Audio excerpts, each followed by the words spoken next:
Philippe Mpayimana, muri kumwe n'ikiganiro ijambo icyambere na mbere, ni ikiganiro tugiranye nyuma yaho mwemejwe na komisiyo y'amatora.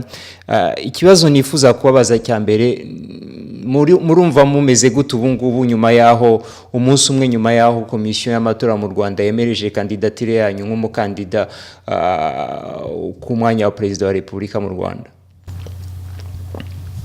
Ndishimye kandi ndifuza ko ibyishimo mfite mbisagira n'abanyarwanda benshi, kubera yuko igihugu cyacu kiriho gitera indi ntambwe mu murongo wa demokarasi.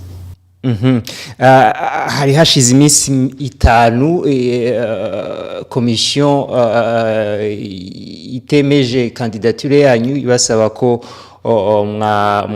mwakuzuza ibyasabwaga. Ibyo byasabwaga hari uko bamwe mu bari babasinyiye batari buzuye cyangwa se dossier zabo zituzuye. Niki cyatumye mu minsi 5 ibintu byihuta kurusha iminsi yari yahise, dore ko ariyo yari miremire kurusha iminsi 5 yari isigaye? Ibyo twasabwaga gusubiramo ntago byari bikomeye cyane, naho twari twibeshye kubera ko amabwiriza y'ibanze atarasobanutse. Abantu benshi batinyiraga bagashyiraho aho batuye, ariko aho batuye hatandukanye n'aho bazatorera. Aho bazatorera niho hagombaga gusabwa kwerekanwa ku buryo byadusabye gusubiramo imikono irenga 300 hafi 400. Twakoresheje rero iminsi 5 birihuta kuko twahinduye strategy kandi twasubiragamo aho twananyuze na mbere.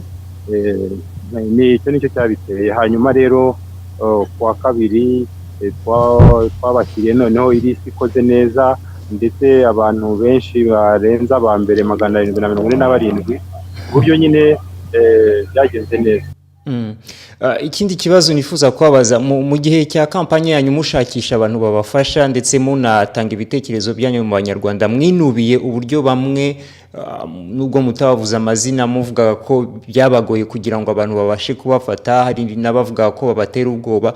Ubu mugiye muri kampanye isa naho itoroshye kubera ko noneho ibintu mugiye kujya kuri terrain kugira ngo mutange ibitekerezo byanyu. Murumva mufite icyizere cy'uko noneho Abanyarwanda cyangwa se abo mwavugaga ko bashobora kuba batera ubwoba abaturage kugira ngo batabafasha, murumva mufite icyizere cyo noneho ko izi mpungenge zitazabaho? Impungenge zishobora kugumaho zikabaho, ariko uko nyine igihugu kigenda gikangukira gushyigikira ubwisanzure bw'abaturage, niko ngenda nizera yuko zizaba nkeya. Urumva ko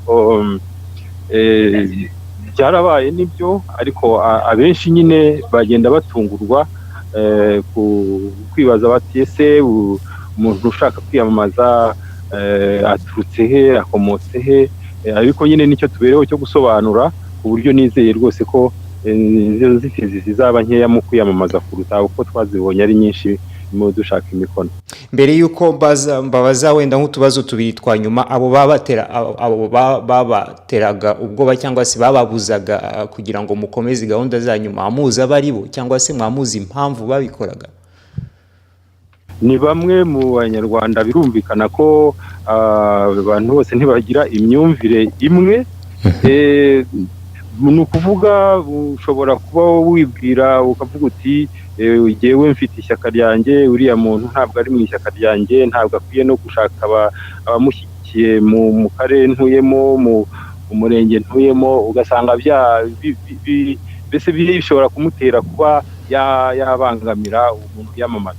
Ariko byose biterwa no kuba bibaza Abanyarwanda batese ubu ibi bintu biriho biba ntibishobora kudusubiza inyuma. Icyo mbereho rero ni ukumvisha Abanyarwanda ko ibyo dukora nibyo umunyarwanda wese afite uburenganzira. Kutaba uri mu ishyaka runaka, kutaba utari mu ishyaka riri ku butegetsi, ntibivuga ko udafite imishinga myiza ibereye Abanyarwanda. Bwana Philippe Mpayimana, mugiye gutangira kampanye noneho y'amatora ya nyuma. Ese muri abakandida mugiye muri kampanye uri umukandida ushaka gutsinda cyangwa se uri umukandida ushaka kuba umukandida gusa cyangwa se udafite icyizere cyo kuba yatsinda aya matora? Oya, kuva natangira ndacyari uwo ndi we Mpayimana Filipo, mfite icyifuzo cyo gutsinda ariko nkatsindira cyane cyane ngatsindira abanyarwanda.